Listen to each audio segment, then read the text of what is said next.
Hey guys, CodeFoxia here, and in this video I'll be showing you how to download and install Scratch 3.0. To download Scratch, open up a browser and then search and then type this in scratch.mit.edu/download. And when you click enter, by the way, the link will be in the description, so you can just click on that. It'll take you to this. Um, uh, so I'm on a Windows, so I'll be clicking on Windows, but if you're on a Mac, Chrome or Android, you can select it accordingly. So click on direct download. So let this get over.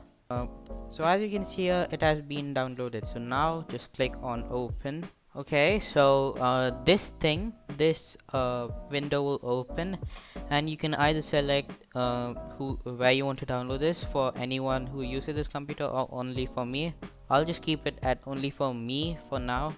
Install, and after it's done installing, this window should uh, uh, pop up, and all you need to do to finish the installation is click on this finish button right over here. So after you're done installing Scratch, and once you've opened it, it'll look like this, and creating project, and then Scratch opens. Hello, it's me again. If this tutorial helped you out, leave a like and consider subscribing. It helps me a lot. And that's it. See you in the next tutorial.